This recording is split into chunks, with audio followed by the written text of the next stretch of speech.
평안의 회복, 그런 제목으로 말씀을 함께 나누겠습니다. 여러분 평안하십니까? 네, 우리가 인사를 할 때 그죠? 우리나라도 평안을 묻고 또 안녕하십니까 이렇게 묻잖아요. 이스라엘에는 가장 많은 인사를 뭐라고 물을까요? 샬롬 그렇게 하죠. 어떤 암 환자가 처음 교회 왔는데 샬롬이라고 하는 소리를 들었다. 근데 그 소리를 누구한테 들었는가 하면 교회에 오시는 의사 선생님한테 샬롬이라고 들었어요. 그래서 마음속에 무슨 생각이 들었는가 하면 나는 죽을 놈이 아니고 살 놈이다. 그렇게 의사 선생님이 이야기하는 줄로 그렇게 알아듣고 나는 이제 죽을 사람이 아니라 살 사람이다. 그런 희망과 소망 속에서 진짜로 살게 됐다 그럽니다. 여러분 마음속에 예수님을 만나서 죽을 사람들이 살 사람들로 변하게 되기를 바랍니다. 자, 여기 서론에 나오는 성경에 가장 많이 등장하는 인사는 샬롬입니다. 샬롬은 평화라는 뜻입니다. 예루살렘은 샬롬의 마을, 즉 평화의 마을이라는 뜻입니다. 그러나 이름과는 다르게 세계에서 가장 심각하고 오래된 평화가 아닌 분쟁의 마을이 되었습니다. 하나님께서는 이 세상을 샬롬의 세상으로, 평화의 세상으로 창조하셨습니다. 그러나 이 땅에서 진정한 평화를 찾기란 쉽지 않습니다. 수백만의 사람들이 전쟁으로 죽어갔습니다. 여전히 세상에는 갈등이 계속되고 있습니다. 우리가 살고 있는 이 사회는 전혀 안전하지가 못합니다. 수많은 사람들과 가정에서도 평화가 고갈되고 있습니다. 스트레스와 우울증, 중독과 질병 등이 사람들에게서 평안을 빼앗고 있습니다. 미국 질병관리본부의 통계에 의하면 2019년도에는 11%였던 이 미국인들의 우울증의 비율이 2021년도에는 무려 41%로 증가합니다. 현대인들은 마음 가운데 평화를 잃어가고 있습니다. 성경은 우리가 그 평안을 다시 찾을 수 있는 방법에 대하여 다음과 같이 이야기합니다. 자, 우리나라가 오늘 그 코로나 숫자가 몇 명 올라갔다 그래요? 우리나라 처음으로 10만 9천여 명이 되었습니다. 그걸 보니까 여러분 마음에 어떤 생각이 듭니까? 예, 때가 다 됐다. 예, 그런 생각이 드시면 좋습니다. 혹시 어떤 사람은 놀래가지고 또 집 밖에도 못 나오고 아이고 이러다가 나도 코로나 걸려 죽는 거 아닌가 그렇게 걱정하지 마시기 바랍니다. 오늘날 많은 사람들이 뭘 잃어버렸어요? 평안을 잃어버렸어요. 평안을 얻기 위하여 결혼을 하고 집에 들어왔는데 집 안에도 평안이 없는 것입니다. 그래서 이제 심리학자가 이제 가정의 불화를 가지고 있는 사람하고 마음의 평화가 있는 사람하고 두 사람에게 이제 풀 잎사귀에 앉아있는 메뚜기 그림을 보여주었어요. 뭘 느낍니까? 이렇게 물으니까 평화가 없는 사람 뭐라 그럴까요? 저놈 메뚜기가 풀잎을 깔아 먹으려고 지금 아주 눈독을 들이고 있는 그런 생각을 그런 표현을 하더랍니다. 마음의 평화가 있는 사람은 그걸 보고 뭐라 그러는가 하면 메뚜기가 여기서 풀잎사귀에 앉아서 심을 쉬고 심을 얻고 노래를 부르고 있다. 어떤 사람에게는 똑같은 상황이 되어지지만 새가 우는 소리로 들리고 어떤 사람은 새가 노래하는 소리로 들립니다. 새는 그저 뭐라고 하는데요? 짹짹짹 그러는데 어떤 사람은 우는 소리로 들리고 어떤 사람은 노래하는 소리로 들려요. 어떤 사람이 우는 소리로 들릴까요? 마음에 슬픔이 있는 사람. 그래서 초상집에 가보면은 누가 마음에 근심이 있는지를 많이 느끼게 돼요. 그죠? 사실은 그 사람과 깊은 친분이 없음에도 초상집에 가서 아주 통곡을 하는 사람이 있어요. 생각해보면 마음에 한없는 슬픔이 있는 사람입니다. 그런데 참 희한한 것은 예수님을 믿는 사람들은 초상집에 가도 또 심지어 초상집의 상주가 되어도 그렇게 통곡을 하지 않고 오히려 마음에 평안이 있는 것을 보게 됩니다. 어떤 사람은 그렇게 이야기하죠. 어떻게 저 사람은 효성이 없어 부모가 돌아가시는데 울지도 않아. 아주 쌍놈들이구만. 그렇게 말을 하는 분도 계셔요. 그런데 죽음 후에 무슨 일이 일어나는지를 분명히 알면 하늘의 소망이 분명히 있다는 사실을 알면 걱정할 필요가 있어요, 없어요? 부모님이 초상집에 갔다고 생각하면 슬픈 일이지만 천국 잔치에 갔다고 생각하면 기쁘고 즐거운 일인 것입니다. 그래서 우리의 마음에 따라서 평안이 있기도 하고 불안이 가득 차기도 한데 희한하죠? 사실 이 코로나라고 하는 거 여러분 만져보셨어요? 눈으로 보셨어요? 그렇지도 않은데 다들 겁을 먹어가지고 숨도 못 쉬고 그렇게 하잖아요. 생각해 보면 많은 것들이 어디에 달려 있어요? 마음에 달려 있어요. 우리의 마음에. 그는 특별히 시편 119편 116절에 보면 성경 가운데 가장 긴 장이 시편 119편입니다. 그 시편 119편은 주제가 무엇인가 하면 하나님의 법입니다. 하나님의 법이 얼마나 우리의 삶에 유익하고 생명이 되는지를 노래하는 그런 노래입니다. 주의 법을 확대하면 성경 전체가 주님의 법이에요. 또 좀 더 축소를 하면 모세오경을 법이라고 이야기하고 또 모세오경 가운데 특별히 무엇을 법이라고 할까요? 신명기이기도 하고 또 어떤 분은 레위기라 그러기도 하고 다 맞는 소리. 어떤 분은 성경의 중심이 레위기다 이렇게 얘기도 합니다. 그래서 여러분 저 어디에 성경 통독표가 꽂혀 있습니다. 저 어디에 이제 이름 체크하라고 지난주에 만들어 놨어요. 많은 사람들이 창세기를 읽어보면 아주 재미있다고 잘 읽어요. 출애굽기 읽어보면 참 재미있는데 레위기 때부터 좀 머리가 좀 어지러워요. 레위기, 위기가 왔다 이게 위기가 왔다. 그래서 이것을 도대체 읽을 것인가 말 것인가 마치 무슨 얘기 같아요. 아주 도살장처럼 양 잡아서 아주 정신없는 얘기처럼 들리지만 그 중심에 뭐가 있는가 하면 하나님의 법이 있어요. 하나님께서 어떻게 우리를 구원하시는지에 대한 놀라운 구속의 섭리가 레위기 속에 있습니다.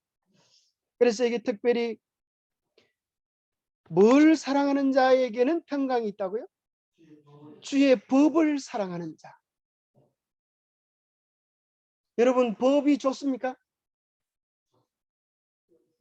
자, 법을 안 좋아하는 사람들이 있어요. 법만 그러면 아주 질색을 하는 사람들이 있어요. 그 사람들이 어떤 사람일까요? 도둑놈들이 도둑놈. 죄를 진 사람은 세상에 법이라는 거 없으면 좋겠다 그러죠. 법이라는 게 없으면 어디도 안 가요? 감방에 갈 일이 없어. 자, 여러분 한번 생각해 보세요. 세상에 법이 없어지면 좋겠어요?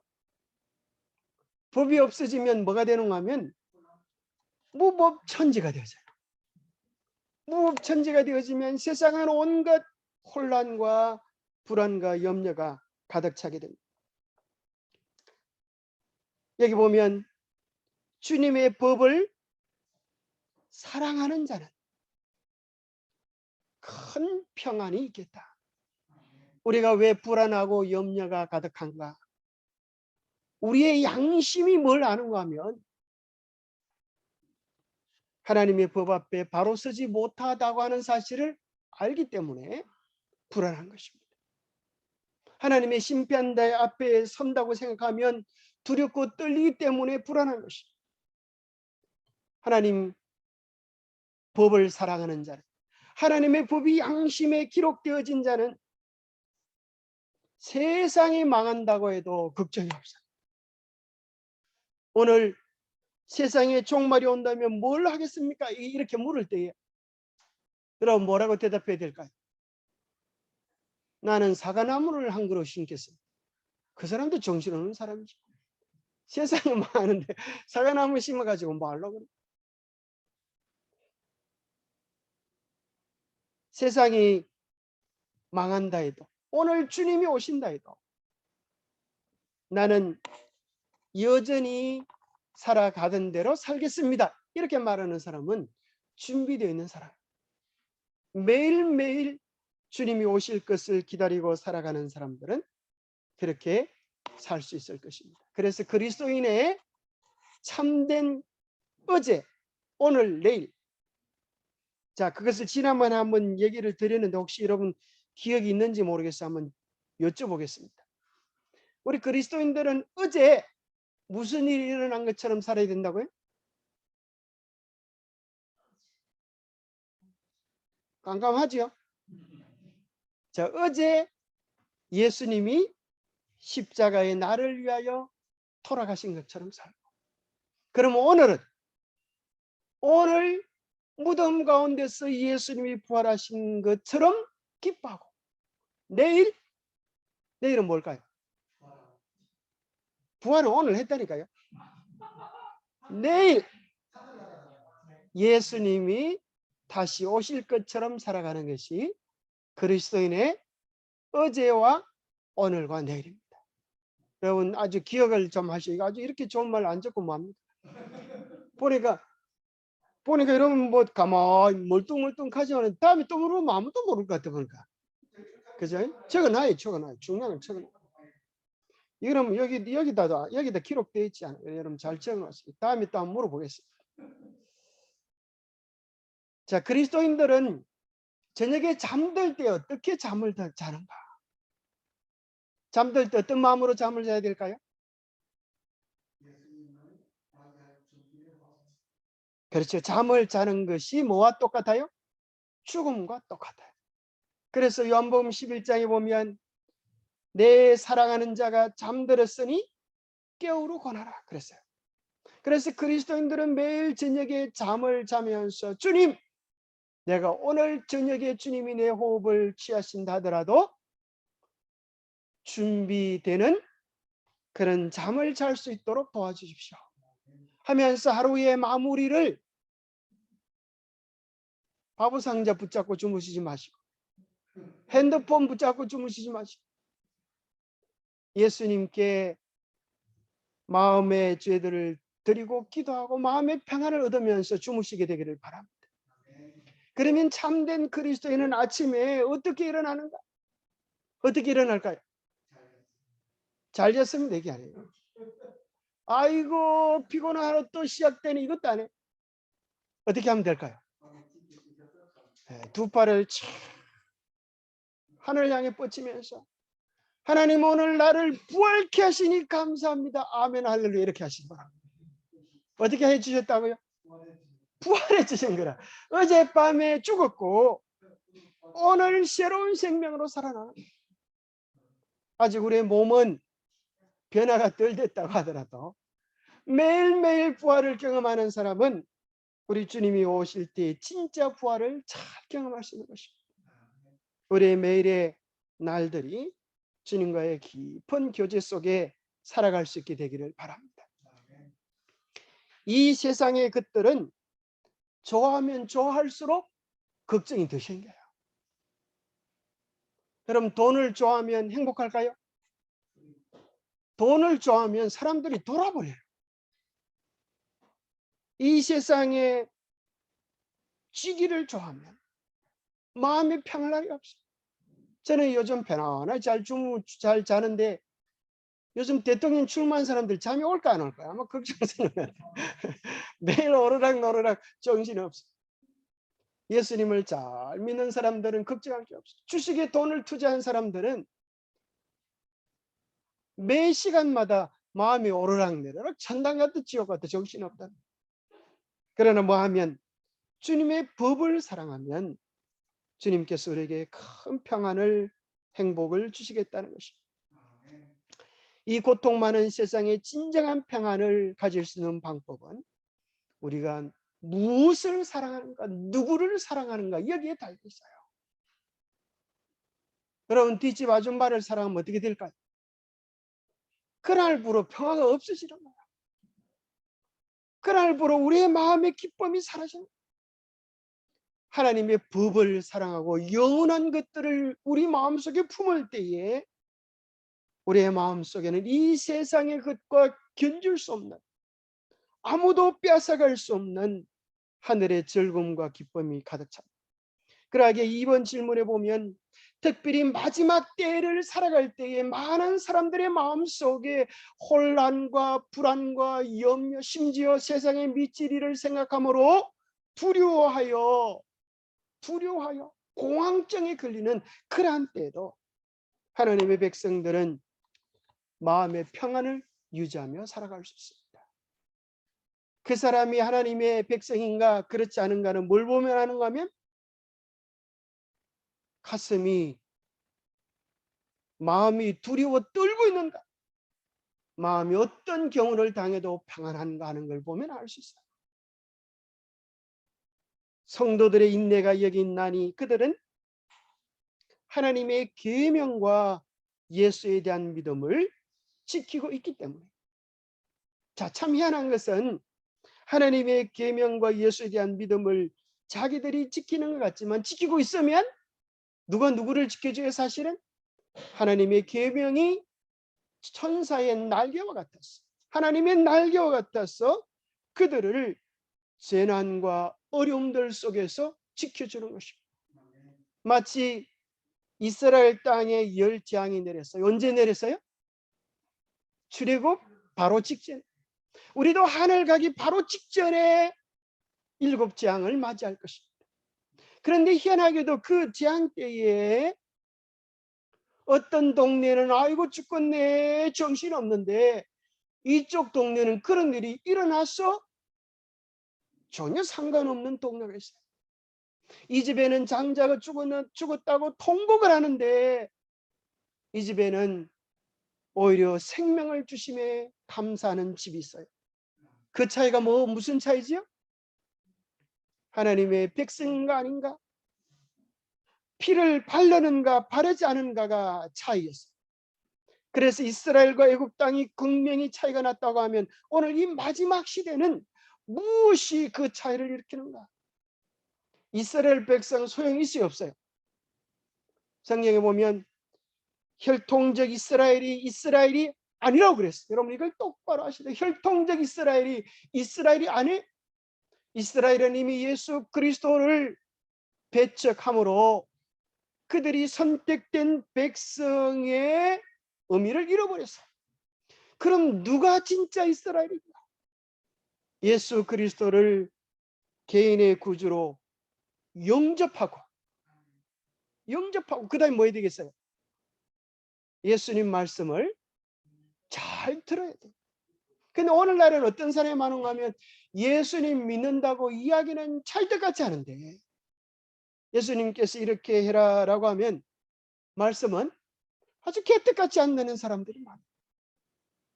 심지어 큰 교회 목사님도 그래가지고 온통 교회 욕을 먹이고 하나님 욕을 먹여가지고 일반 많은 사람들이 교회를 갖다 멍멍이 교다 그렇게 이야기하기까지 한국의 도덕적 형편이 떨어졌어요. 이 두 가지가 겸비되어야 됩니다. 뭐예요? 예수님을 잘 믿는 마음과 그 두 번째 뭐예요? 예수님께 대하여 순종하는 것이 병행되어져야 합니다. 우리의 가정 속에서도 마찬가지죠. 그죠? 아내를 사랑합니다라고 말만 해서 될 것이 아니고 또 어떤 사람 말도 안 하는 사람이 있어요. 특별히 누가 그래요? 경상도 사람들이 많이 그래요. 부인이 그렇게 묻습니다. 여보 날 사랑해? 그러면 남자들이 뭐라 그래요? 그걸 꼭 말로 해야 하나? 그래 그 하면 한번 뻑지른다. 그죠? 내가 말로 해야 하나? 근데 여자분들은 말로 해야 알아듣습니다. 여러분 말을 좀 하시기 바랍니다. 입을 뒀단 뭐예요? 근데 말만 해서 될 일은 아니에요. 그죠? 내가 돈 벌어다 주는 것 봐라. 사랑하지 않으면 벌어주겠니? 그렇게 말을 하기도 하지만은 중요한 것은 말 한마디에 울기도 하고 웃기도 하고, 사실은 인생을 행복하게 하는 것은 큰 데 있는 게 아니에요. 인생을 행복하는 것은 막 떼돈 벌어준다고 행복한 게 아니고, 아무리 떼돈을 많이 벌어다 줘도 마음 상한 말 한마디가 가슴에 비수처럼 꽂히면 그 모든 게 다 소용이 없어요. 그래서 뭐가 중요한가 하면 말만 잘하면 문제예요. 말만 잘하면. 어떻게 되겠어요? 말, 그다음에 뭘 붙여야 될까요? 말도 잘하고, 말도 잘하고, 행실도 잘하고. 금상첨화 아니겠어요? 참된 그리스도인들은 말도 잘하고 행실도 아름다워. 그것이 하나님께서 보실 때의 진짜 백인 것입니다. 왜 많은 사람들이 기독교인 그러면 좋아하지 않는가 하면 뭐만 잘해가지고, 말만 잘해가지고, 말은 잘해요. 말. 그런데 행실은 자기들과 똑같으니 자기들과 똑같으니 그렇게 기대하지 않는다는 것입니다. 그러나 그 중에도 어떤 사람들이 반드시 있는 것만 말과 행실이 일치하는 사람들이 있어요. 다는 아니지만 그 중에도 말과 행실이 일치하는 사람들이 있어요. 그것은 자기들의 결심과 의지가 굳건해서 그런 것이 아니라 예수님께서 베푸시는 그 은혜를 붙잡는 이 두 가지가 병행이 돼요. 하나님의 은혜와 우리의 선택, 이것이 병행이 돼요. 어떤 사람은 하늘이 주시는 것만 아멘 아멘 하지만 자기의 마음을 들이고 선택하지 않으면 그것도 되지 않아요.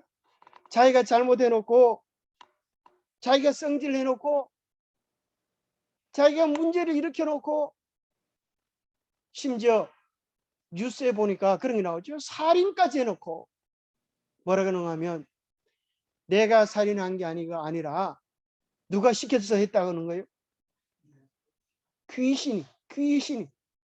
귀신이 씌어가지고 나는 죽이려고 한 게 아닌데 귀신이 나보고 죽이라 그래가지고 내가 할 수 없어서 귀신 시키는 대로 했다가 그렇게 됐다고 했다. 악마가 나를 시켜서, 악마가 나를 써서 그랬다. 그럼 그런 소리 들어보셨어요? 실제로 그런 뉴스가 있어요.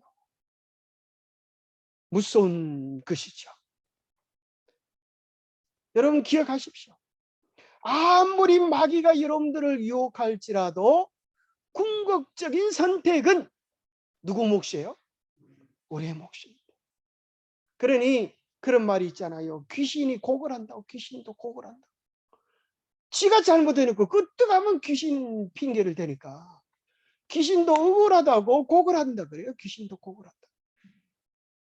하나님이 우리에게 은혜를 아무리 많이 주셔도, 하나님께서 에덴 동산에 살 길을 주셔도 하와가 선악과를 따먹기로 선택하는 한 하나님은 그 손을 붙잡지 않는다는 사실을 기억하시기 바랍니다. 고로 우리는 기억해야 되겠습니다. 우리 운명을 바꾸는 열쇠는 어디에 있다? 내 손안에 주어져 있다. 여러분 잊지 마시기 바랍니다. 하나님은 우리의 운명을 다스릴 수 있는 위대한 열쇠를 어디에 주셨다고요? 오늘 내 손안에 두셨습니다. 그러기에 이제 더 이상 누구 때문이라고 무엇 때문이라고 핑계하지 마시기 바랍니다. 그것이 아닙니다. 우리가 어떤 처지와 형편 속에 주어질 수는 있지만은 그 가운데서 선택을 언제나 우리의 몫입니다. 많은 경우에 문제의 80%는 누가 도발을 해요? 벨기가 도발을 하는 게 아니고 집안에 있는 남자들이 문제의 80%는 도발한다는 거예요. 그러면 어떻게 해서 부부싸움이 되는가? 100%가 돼야 부부싸움을 하는데 그 20%가 채워지느냐 채워지지 않느냐에 따라서 구라파 전쟁이 되기도 하고 평화의 노랫소리가 되기도 한다는 거예요. 그 20%를 누가 도와주면 여편 쪽에서 도와가지고 화딱지나게 하면 그것이 100% 합쳐져서 부부 싸움이 80% 잘못을 저질렀지만 도둑놈이 집안을 저린다고 해서 그 마음속에 미안한 마음이 있을까요, 없을까요? 지도 사람인데 미안한 마음이 좀 없겠어요? 그럴 때 더 큰 그리스도의 사랑과 은혜로 20%의 사랑을 베풀어 주면 마음의 감동을 받고 아이고 내가 죽일 놈이고 하면서 더 큰 사랑으로 응답된다고 하는 것입니다. 우리가 기억해야 되겠습니다. 반드시 하늘은 언제나 우리에게 가장 좋은 것들을 주세요. 봄이 되면 따뜻한 봄을 주시고 여름이 되면 시원한 바람을 주시고 가을에 아름다운 결실을 주시지만 뭐하지 않는 자는 씨앗을 심지 않은 자는 거둘 수 없다는 사실을 기억하시게 되기를 바랍니다. 하나님 은혜는 언제나 우리에게 풍성히 넉넉히 가장 좋은 것으로 부어주시지만 우리가 붙잡고 선택하여 내 것으로 삼지 않는 자에게는 무익하다는 것입니다. 아무리 소낙비가 쏟아져도 밥그릇을 거꾸로 엎어놓으면 소용이 없는 것입니다.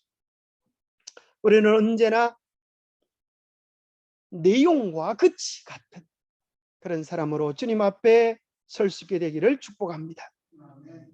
자, 그러면 우리가 잘 따르고 순종해야 될 하나님의 십계명은 무엇인가? 하나님은 참 미안하게도 잊지 말도록 여러분 손가락이 몇 개예요? 발가락이 몇 개예요? 그와 마찬가지로 하나님께서 우리의 손발을 다해서 지키도록 10가지 계명을 주십니다. 내가 나를 사랑하면 나의 계명을 지키리라. 사랑이 뭐냐? 라고 물으신다면 눈물의 씨앗이 아니라 사랑은 순종하는 것입니다. 사랑은 존중하는 것입니다. 사랑은 귀담아 그의 소리를 들어주는 것입니다. 심지어 말하지 아니할 때라도 그의 마음의 소리를 들으려고 애쓰는 것입니다. 우리가 주님을 사랑하면 주님께서 우리에게 잊지 말라고 돌비에 기록해 두신 그 계명을 무시하지 않게 될 것입니다. 첫 번째 계명이 뭐예요? 너는 나 외에 다른 신들을 내게 두지 말지니라. 자, 우리의 마음에 뭐가 있는가? 이것이 그 사람의 일생입니다. 우리의 마음의 중심에 세상이 있으면 그 사람 세상 사람이고, 우리의 마음에 억울한 감정만 있으면 그 사람 불행한 사람입니다. 우리의 마음 속에 감사와 기쁨과 찬양이 있으면 그 사람은 이 땅을 살지만 이미 천국에 속한 사람입니다. 우리의 마음에 하나님이 계시면, 우리의 마음에 예수님이 계시면 그를 향하여 하늘에 속했다고 말하는 것입니다. 그래서 성경에는 하늘나라 그런 표현도 있지만 하나님의 나라 그렇게 표현했어요. 하나님이 주인 되시는 나라, 예수님이 주인 되시는 나라. 하나님의 나라가 여기 있다 저기 있다 할 것이 아니요 너희 마음에 있느니라. 우리 마음속에 늘 예수님 모시고 결코 예수님 외에 다른 것들이 여러분 마음을 자리 잡지 않게 되기를 바랍니다. 하나님께서 우리에게 주신 십계명을 살펴보면 나 외에 다른 신을 섬기지 말라, 우상을 만들지 말라, 하나님의 이름을 망령되이 일컬지 말라, 안식일을 기억하여 거룩히 지키라는 4가지 계명을 우선되는 계명, 첫째 계명이다. 예수님이 그렇게 말씀하셨어요. 첫째는 이것이니 마음을 다하고 뜻을 다하고 힘을 다하여 내 하나님 여호와를 사랑하고, 둘째는 내 이웃을 내 몸과 같이 사랑하라 하셔서 내 부모를 공경하라, 살인하지 말라, 간음하지 말라, 도적질하지 말라, 거짓 증거하지 말라, 탐내지 말라. 이 10가지 계명 속에 인간의 모든 행복의 비결을 담아 놓으셨습니다. 그래서 이 말씀들을 가만히 보면 대부분 말라 말라 말라 하나님이 말쓰기를 좋아하시나요? 말쓰기. 말라 말라 말라. 근데 이 말라라고 하는 계명이 몇 개인가 했다 가만히 보니까 8개, 8개. 하라는 계명이 몇 개예요? 2개예요. 하라는 계명은 2개. 희한하죠? 또 이런 것도 다 있었네, 그죠? 그렇게 십계명을 보면서도 하라는 계명과 말라는 계명이 이렇게 나눠지는 걸 잘 모를 수도 있어요. 자, 하라는 계명은 첫 번째 뭐 하라는 거요? 안식일을 기억하여 거룩히 지키라. 내 부모를 공경하라. 이 2가지예요. 그래서 사실은 유교에서도 효는 백행지 근본이다 그렇게 표현했어요. 그래서 인간관계의 근본은 부모와의 관계 속에서 정립이 되어져. 내 부모와 올바른 관계를 통하여 사랑을 배우면 그 나머지 것들이 다 이루어져요. 그래서 인생은 많은 경우 가정 속에서, 가정 환경 속에서 그의 일생이 결정되어지는 수가 많아요. 우리의 가정이 얼마나 화목하고 아름다운 모습을 우리의 자녀들에게 보여주는가 중요한 것입니다. 나는 표현을 잘 못해도 우리 자녀들의 행복을 위해서라도 우리는 좀 밉다고 하더라도 남편을 존경하고 아내를 사랑하는 모습을 보여줄 필요가 있어요. 효는 흉내내는 것만으로도 복이 됩니다. 사랑도 마찬가지예요. 흉내를 내면서 처음엔 사랑이 없어도 흉내를 내면서 그 사랑이 자랄 수 있게 되죠. 근데 희한하게도 우리는 나쁜 것들은 누가 시키지 않아도 가르쳐 주지 않아도 잘 또 따라해요. 그죠? 좋은 말 예쁜 말은 열심히 가르쳐 줘도 잘 못하는데 아이들이 유치원 하루 갔다 오고 나면 아주 고약한 소리는 어떻게 그렇게 쉽게 배우는지 뭐. 인간관계의 근본을 내 부모를 공경하라라고 하는 이 5번째부터 10가지 계명의 요약을 5번째 계명으로 함축할 수 있다고 하면 첫 번째부터 4번째까지 하나님에 대한 계명을 한마디로 요약한다면 안식일을 기억하여 거룩히 지키라는 계명으로 요약될 수가 있어요.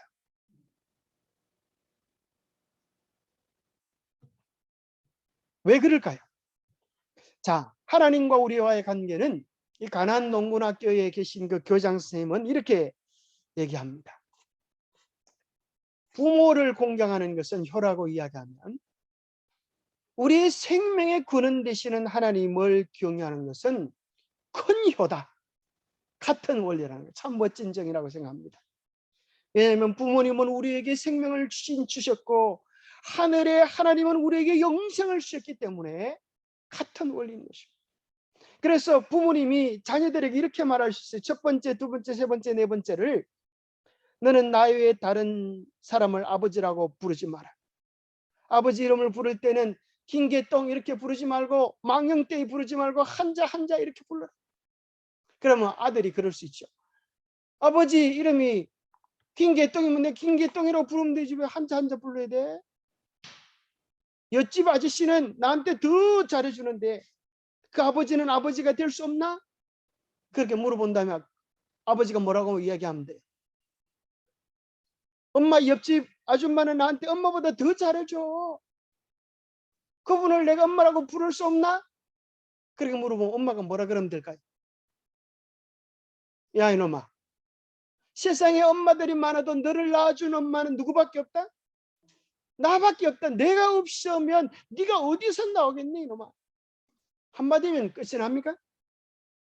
한마디면 끝이 나요. 엄마가 없으면 아빠가 없으면 존재가 없어져요. 그래서 하나님 이렇게 말씀하는 거예요. 왜 하나님만 섬겨야 됩니까? 라고 물어본다면 하나님은 천지를 창조한 제7일 안식일이 없다면 내가 너를 창조하지 아니했다면 네가 어디에 있겠니? 너의 존재의 근원이 여기 있다. 그래서 계시록 4장 12절 11절에 보면 하나님께서 우리를 창조하셨기 때문에 그분을 예배하는 것이 마땅하다. 그렇게 해서 우리가 하나님을 올바로 예배해야 되는 근거를 네 번째 계명 속에 기록해 주고 있는 것입니다. 이것을 예수님은 말씀하시기를 하나님을 사랑하는 계명으로 요약해 주셨고, 두 번째 부분을 내 이웃을 내 몸과 같이 사랑하는 두 번째 계명으로 요약해 주셨습니다. 이것을 한마디로 이야기하면 뭐가 됩니까? 계명의 한마디는 사랑하라, 사랑하라. 그래서 사랑은 율법의 완성이니라. 우리 주님께서 말씀해 주셨어요. 사랑은 율법의 완성이니라. 사랑하는 자는 이웃에게 악을 행치 아니한다. 그랬습니다. 그럼 저 사랑이 말랑말랑 예쁘게 생겼죠? 신기하잖아요. 여기 3D입니다. 3D 그래도. 좀 알랑가 모르겠네. 3D 그림이 아니고 3D. 그래서 이제 하나님께서 우리에게 주신 그 사랑은 사실 가만히 보니까, 그 사랑을 가만히 보니까 그냥 사랑이 아니에요. 무슨 사랑이에요? 우리 주님의 사랑은 빨간 사랑입니다. 오늘날 이 세상의 많은 사랑들은 자기 욕심적 사랑이에요. 그러나 주님께서 우리에게 베푸시는 사랑은 무슨 사랑이요? 십자가의 보혈의 사랑이랍니다. 그것이 주님께서 우리가 보고 배우기를 원하는 온전한 사랑입니다. 그걸 다른 말로 하면 무아적 사랑이에요. 무아적 사랑. 하나님께서 우리에게 원하시는 것이 우리 모두가 무슨 사랑을 가지기 원해요? 무아적인 사랑을 가지고 원해요. 조금 베풀어 놓고 저놈이 돈 떼먹고 도망가려고 그러나 이렇게 하지 마시고, 조금 주놓고 저놈이 언제 나한테 갚으려고 그러나 이렇게 계산하지 마시고, 우리 주님은 우리를 위하여 주시고 다 주셨음에도 불구하고 우리 보고 내놓으라 그래, 안 내놓으라 그래? 주님은 우리에게 다 주셨음에도 불구하고 또 주시지 못하는 것에 대하여 내가 더 줄 게 뭐가 있나? 끊임없이 베풀으시는 것입니다. 우리는 매일 하나님의 사랑을 먹고 살아갑니다. 하루라도 주님의 사랑이 공급되지 않으면 우리는 살아갈 수 있어요, 없어요? 살아갈 수가 없는 존재. 참 놀라운 것은 예수님께서 이렇게 말씀하셨어요. 자, 시편 40편 7절 8절이 히브리서 10장 5절 7절에 인용되어지는데요. 내가 말하기를 내가 왔나이다. 나를 가리켜 기록한 것이 두루마리 책에 있나이다. 나의 하나님이여, 내가 주의 뜻 행하기를 즐기오니 주의 법이 어디에 있다? 나의 심중에 있나이다. 내 마음속에 하나님을 기쁘게 하고자 하는 열망이 가득 차 있습니다. 이것이. 그래서 이 그림을 보면 참 잘 그리죠. 예수님의 모습이 착착착 변화해서 십계명으로 변화돼요. 예수님의 마음, 예수님의 심정, 예수님의 바람이 거기 담겨 있습니다. 이것이 새 언약입니다. 예수님이 십자가를 바라보면, 어떤 사람은 새 언약은 옛날 십계명은 폐해졌고 신약 시대의 새 언약은 그저 사랑만 하면은 되는 것 아니냐고 그렇게 말을 하지만, 히브리서 8장 10절에 보면 그날 후에 내가 이스라엘 집과 맺을 언약은 이것이니 내 법을 그들의 생각에 두고 그들의 마음에 이것을 기록하리라. 나는 그들에게 하나님이 되고 그들은 내게 백성이 되리라. 예수님이 마음속에 하나님의 뜻을 품고 사랑을 품고 이 땅에 오셔서 그 사랑을 나타내셨던 것처럼, 하나님의 참 백성들은 십자가를 깊이 바라보고 명상하면 우리 마음속에 어떤 생각이 들까요? 십자가를 깊이 바라보면 무슨 생각이 들까요? 십자가를 멀찍이 바라보면 저 사람은 무슨 저주를 받아서 저렇게 비참하게 죽었나, 남의 일로 생각합니다. 그러나 십자가를 가까이서 바라보면 우리의 마음속에 무슨 생각이 드는가? 내 죄가 도대체 무엇이기에 주님께서 나를 위하여 저토록 온갖 수치와 고통과 모욕을 즐겨 당하셨는가? 우리의 마음속에 애통한 마음이 생깁니다. 그렇게 놀라운 주님의 사랑, 주님의 마음 나도 담기 원합니다. 그런 마음이 우리의 심령 속에 생기게 되어져요. 주님을 바라보면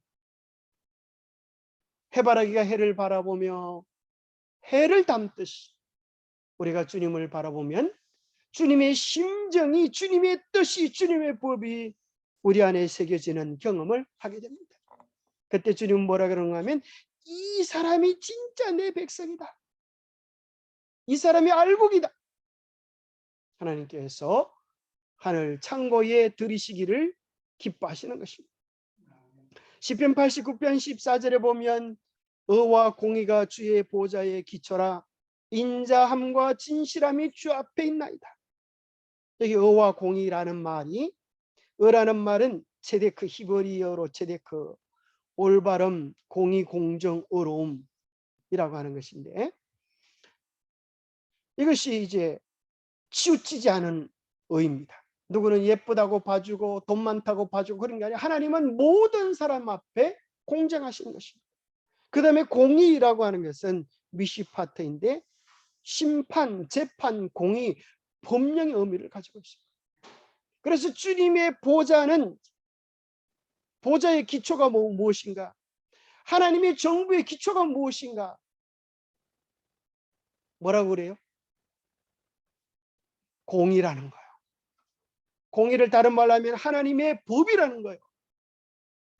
그런데 하나님의 법 앞에 뭐가 있는가? 인자와 진실함이 주 앞에 있나이다. 인자하심이, 사랑하심이, 자비로우심이, 이거예요. 하나님의 심정은 두 가지입니다. 자비와 공의예요. 하나님 우리에게 자비로서 먼저 구원을 베풀어 주시기를 원하시는 겁니다. 자비의 가슴으로 우리를 안으시기를 좋아하시는 겁니다. 그러나 우리가 끝까지 하나님의 자비하심을 거절하면 그 사람에게는 두려운 공의만이 남을 뿐인 것입니다.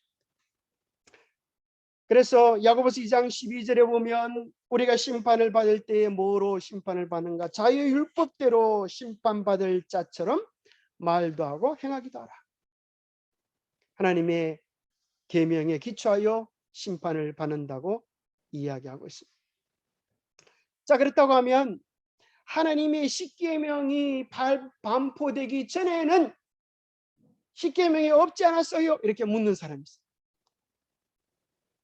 창세기 26장 5절에 보면 십계명은 어디에 나와요? 출애굽기 20장에 나와요.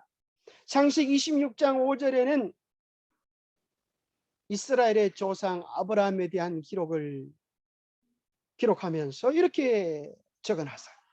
아브라함이 내 말을 순종하고 내 명령과 뭘요?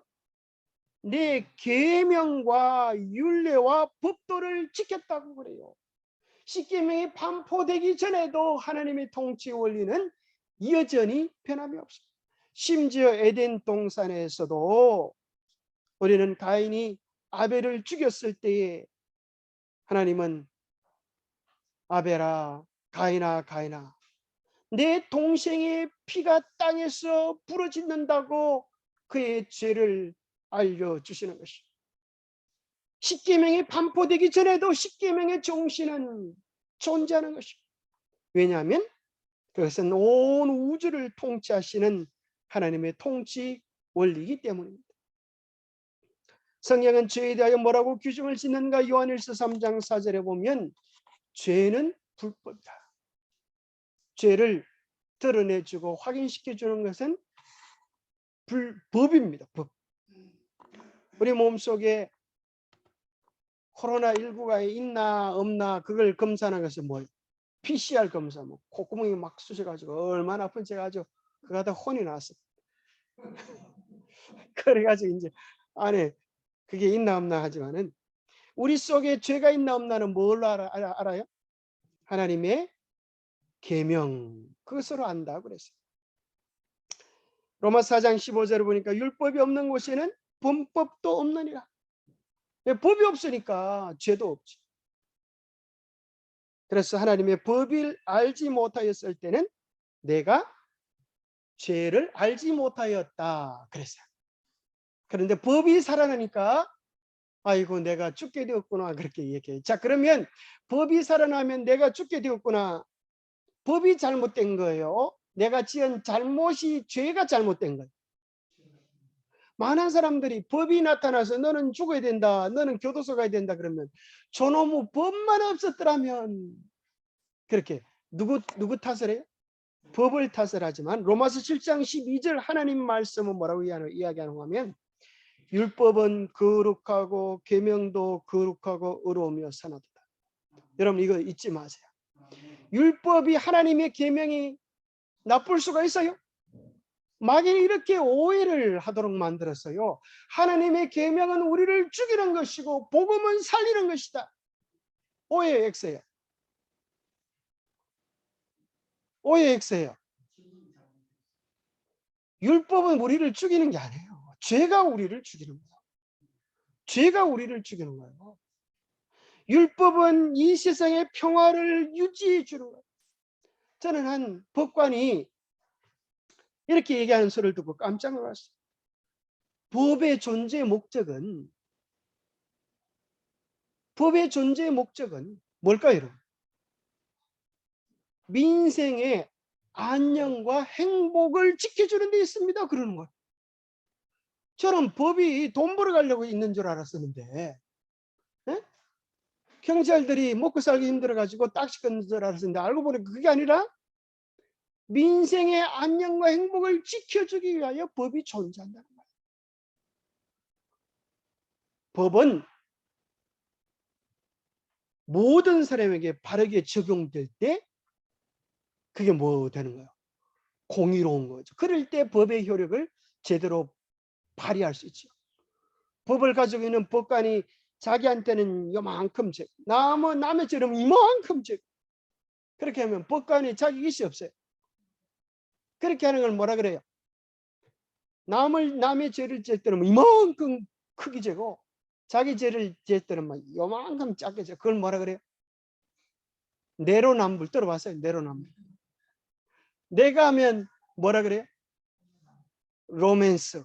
남이 하면 불륜이다. 그게 아주 참 요즘 모르는 사람이 없어요. 얼마나 참 요즘 하도 워낙 그게 유명해가지고 말이에요. 남이 성격이 좀 강하면 저 사람은 성질이 딱딱하다 그러고 자기가 성질이 좀 견고하면 뭐라 그래요? 나는 의지가 굳은 사람이다. 남이 좀 마음이 부근하면 저 사람은 해픈 사람이다. 자기가 남을 많이 베푸면 나는 마음이 너그러운 사람이다. 이렇게. 남이 약속을 잘 지키면 뭐라 그래요? 저 사람은 어떻게 쫀쫀하고 꼬장꼬장하냐? 자기가 좀 약속을 잘 지키면 뭐라 그래요? 나는 철저한 사람이야. 남이 살이 뚱뚱할 찌면 뭐라 그래? 저 사람은 어떻게 몸매 관리를 저렇게 하냐? 이렇게 말하고.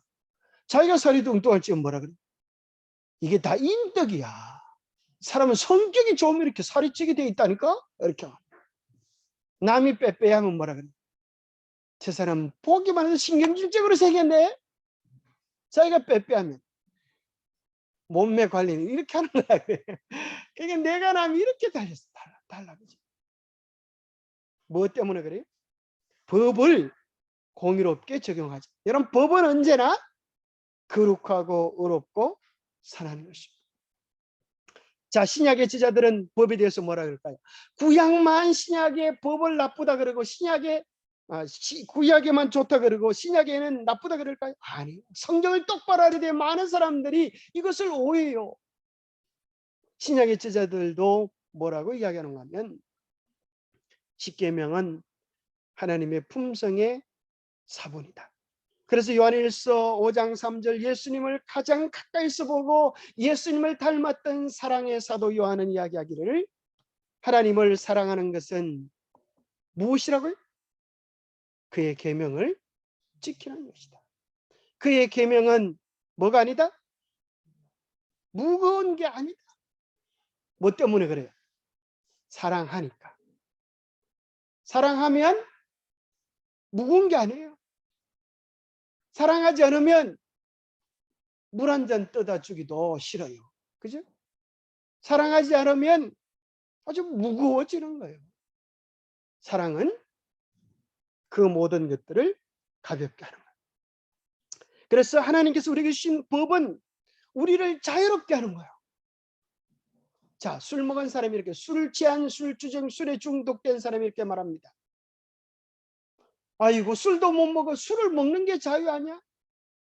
근데 여러분 아세요? 그 사람 얼마나 술을 많이 끊고 싶어 하는지 아세요? 술에 중독되어서 술에 붙들려서 끊지 못하면서 술 먹어봐. 술도 못 먹어. 이렇게 말하는 거예요. 근데 사실 술을 안 먹는 사람은 술을 먹을 자유도 있고 안 먹을 자유도 있고 자유로운 거예요. 진정한 자유는 하나님의 법에 순종함 속에 있는 겁니다. 그래서 로마서 7장 7절 이렇게 이야기합니다. 우리가 무슨 말하려? 율법이 죄냐? 여기 이야기. 율법이 죄냐? 율법이 나쁜 놈이냐?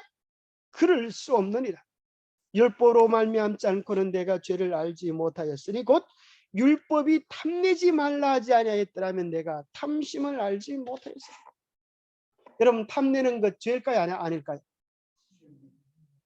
남의 것 부러워하는 것 죄일까요? 아닐까요? 어이구, 저 사람은 저렇게 잘 사네. 나는 왜 이 모양이야? 이거 죄일까 아닐까요? 남의 탤런트 영화를 보면서 와, 또 저 사람 신랑 저렇게 잘생겼네. 우리 신랑은 저렇게 안 친절한데. 이게 죄 아니에요? 그게 죄예요. 우리 마음속에 품은 것들이 죄라는 거예요. 그러면 이 탐내지 말라라고 하는 이 계명이 왜 중요한가 하면 다른 계명들은 다 외형적으로 보여져야만 죄라고 느껴질 수 있어요. 그죠?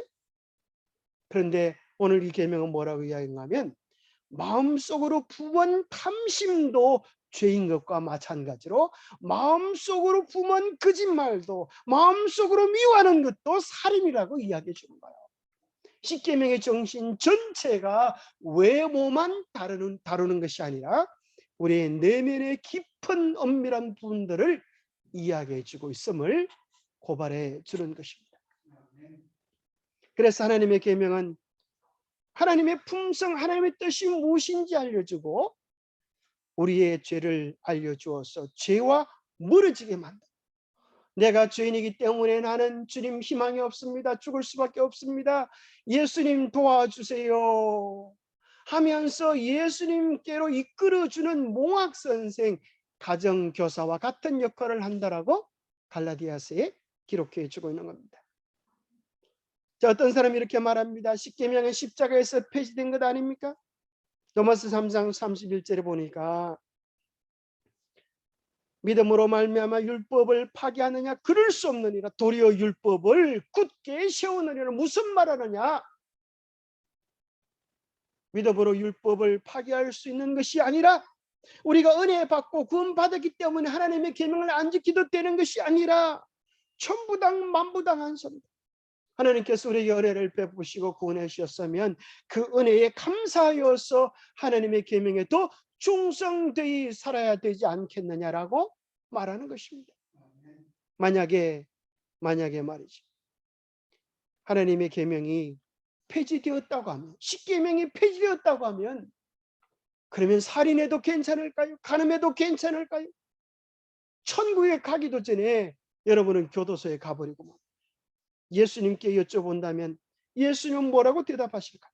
마태복음 5장 17절에 이야기합니다. 내가 율법에나 쓴 자를 폐하러 온 줄로 생각하지 말라. 폐하러 온 것이 아니요 완전하게 하려 함이라. 진실로 너에게 이르노니 천지가 없어지기 전에는 율법의 1.1획도 결코 없어지지 아니하고 다 이루리라. 다 이루리라. 누가 말씀하셨어요? 우리 주님이 말씀하셨어요. 예수를 믿는다고 하는 것은 주님의 말씀을 믿는 것을 뜻합니다. 주님이 하신 말씀, 제 말이 아니고 오늘날 모든 목사님들이 하는 말씀은 누구 말씀을 전달해 주는 거예요? 하나님 말씀, 주님의 말씀을 전달해 주는 것인데 오늘 주님이 뭐라고 말씀하시는 거예요? 천지가 없어지기 전에는 율법의 1.1획도 결코 없어지지 아니하고 다 이루리라고 우리 주님이 말씀하고 계시는 것입니다. 우리 주님의 말씀을 진리로 받아들이게 되기를 바랍니다. 계명을 주님께서 무시하지 않으셨어요. 마태복음 19장 17절에 너희가 생명에 들어가려면 계명들을 지키라 하셨어요. 하나님의 계명을 지키는 참된 그리스도인들이 되기를 바랍니다. 이걸 다 마쳐야 되지만은 시간이 다 됐기 때문에 다음 주 이 시간에 계속되어지겠습니다. 여러분 기대가 됩니까? 연속곡처럼 많이 기대하시기 바랍니다. 자, 기도하겠습니다. 하나님 아버지, 이 세상에 평화가 없는 이유를, 우리의 마음에 평화가 없는 이유를 우리가 배웠습니다. 참된 평화의 주인이신 예수 그리스도를 우리의 삶의 주인으로 모시게 하여 주시옵소서. 우리 주님의 말씀을 따라 순종하는 우리의 삶이 되게 하여 주시옵소서. 이 세상에 화려한 유혹들이 우리의 마음을 자리 잡으려고 할 때에 주님 우리에게 바른 분별력을 주셔서 주님 외에는 다른 어떤 것도 우리의 마음에 품지 않게 하여 주시옵소서. 이 세상에 주님이 만들어 놓으신 아름다운 것들을 보면서 주님의 사랑을 생각하고 우리에게 주신 좋은 것들 속에서 주님의 마음을 느끼며 감사와 기뻐할 줄 아는 우리 모두가 되게 하여 주시옵소서. 잠시 왔다가는 이 천국길 나그네들이 이 세상에 미혹되지 않게 하시고 우리의 마음속에 영원히 다시 다가올 영원한 하늘의 소망, 하늘의 행복을 품고 살아갈 수 있는 우리 모두가 되도록 축복하여 주시옵기를 우리 주 예수 그리스도 이름 머지하여 간절히 간구하옵나이다. 감사합니다. 묵상 기도로 예배 마치겠습니다.